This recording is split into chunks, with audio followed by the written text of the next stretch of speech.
I'm negative on certain things, of course I am, you know. Fuck, all human beings are fucking bashed around by living in life, so certain, you know. My own fucking neurosis and fucking insecurities and chaos are my personal business, and they exist. Of course they fucking do. But cynical? I'm not cynical. My sister-in-law thinks I'm cynical because I screamed at the TV. One too many times in her fucking house. Perhaps she had the right because I fucking lose the plot, but I couldn't fucking, 20-1 came on. And I'd never seen it, and I was fucking back for the first time, and I'm looking at it, and then Bert appeared. And what the fuck has happened to Bert? The fucking great corporate entities even got to Bert. They got to fucking Bert. Look at his fucking head. What if you don't fucking stick Botox in a fucking moon face? He's got a head named after a planet. You don't stick fucking...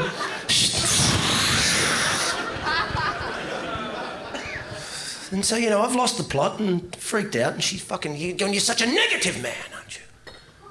He's fucking negative and cynical. He come and scream at the TV. It's just a TV show. So he's to be so fucking cynical.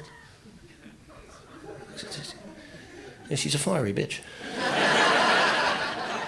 Bit of fucking Turkish in her. She's into it. I said, "Listen, sweetheart, I'm not sweetheart. That's patronising. Listen." Fair enough. Yeah. I didn't say that. I'd be dead. I said, "Look, I'm not fucking cynical, but this show is retarded. It is retarded.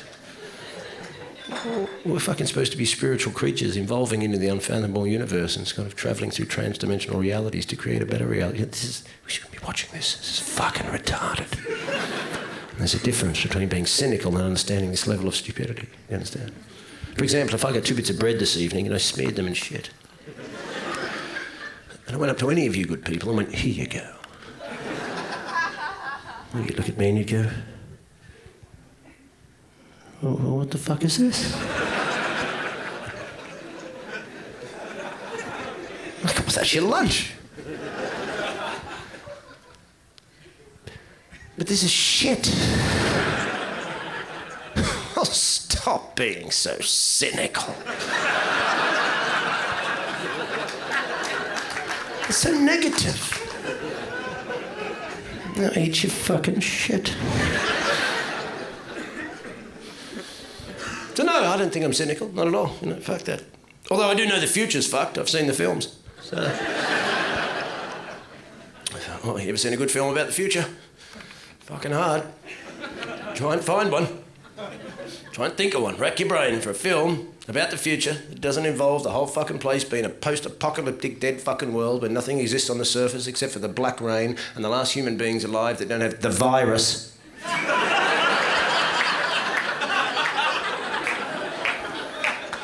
All seem to live underground, and every 2 weeks they sneak upstairs to fight the robots and get some bread. It's every fucking film about the future. Where's a good film? Where's a film about the future with the Israelis and the Palestinians going, "Fuck yeah"? Where's that film? Never seen that film? Palestine, 2050. Want hummus on your bagel? No problem.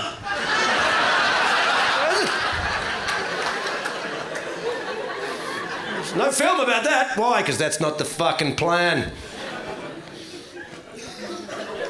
The annexation and destruction of the Palestinian state is the plan. Don't quote me on that. We'll get in trouble again. You get in trouble talking about that. Whew. I know. I got called anti-Semitic, actually, in a tiny English newspaper called the Times. And no one reads that. Well, I did a joke. This guy was a bit of a mental case. I did a joke. We're going, I was so promoted violence as a child by the United States of America that I grew up playing Cowboys and Indians. As a child, I didn't think anything of it. As an adult, I went, what the fuck is going on? You managed to market the genocide of an indigenous people as a game for fucking kids.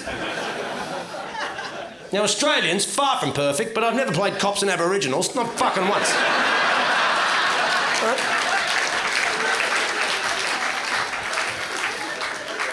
And you wouldn't play Nazis and Jews, right?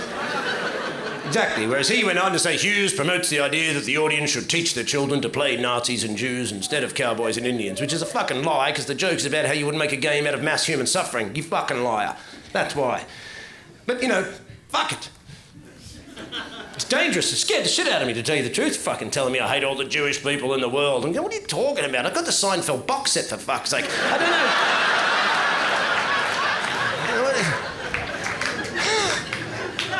It's so fucking scary. I hate all the Jewish people. I haven't even met them. How much time do you think I've got? You know, it's just creepy shit, you know. So I think about the future and I go, why? Is there a good film about the future? No, I don't fucking know. I've seen Resident Evil. What happens in that? Well, there's a big corporation called the Umbrella Corporation. Why? Because it runs the entire world economic system under a fucking corporation called the Umbrella Corporation, which is a military-industrial complex economic matrix which has underground bases and splices the DNA of bacteria and demons to create bioweapons to use against the people left on Earth after the apocalypse.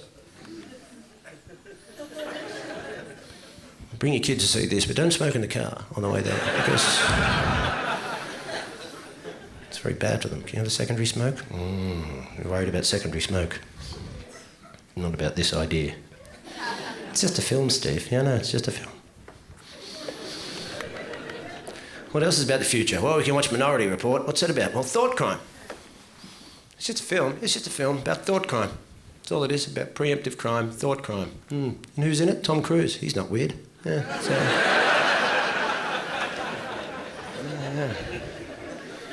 What else shall we watch? Oh, we can watch Brazil by Terry Gilliam, the black comedy. What's in that? Well, terrorists, and terrorists, and terrorists, and terrorism, and terrorists, and terrorism, and terrorism, and terrorists, and terrorists. And Robert De Niro plays the rogue electrician that comes around your house to fix things behind the establishment's back because you don't want to touch them anymore because of health and safety regulations. Star Wars, what's that? Well, you know, it's the future, and we go into space, and we have war. Is that what you're going to do in the future in space? Fucking yeah, man. Can't wait to get into the future, into space. What are you going to do? War. That's the whole plan, mate. Get up there, we'll have some war, and we'll get these sort of CCTV sort of drones to fly around and spy on all the other planets. If they don't agree with the centralised planet we've got in Star Wars, we'll put economic sanctions on them. Oh, I've never heard of that before. And who does all this? Oh, it's a big Vatican Death Star run by a bloke called the Father. Oh. And who guards him? Stormtroopers. Oh, makes sense. Alien, what happens in that? Well, we've got a mining ship because we're still rocking around the universe stealing shit. And we go into the... So we go to steal some shit, and then on the way back, the establishment, the military-industrial complex back on Earth, realises that there's a blood acid alien that they could use for the bioweapons department. So we'll get the thing to get in there, and we'll kill the people, we'll get the alien on board, we'll bring it back, we'll stick it in the bioweapons department, and we'll study it to be used as a weapon. Excellent. Mind you, I must admit to you good people, as far-fetched as this could all sound, I will admit that I watched Alien the other day, and it's not very realistic, because if you'll notice, in the first Alien film, well, John Hurt's character is smoking on the spaceship. Which is you know, i.e. the workplace. And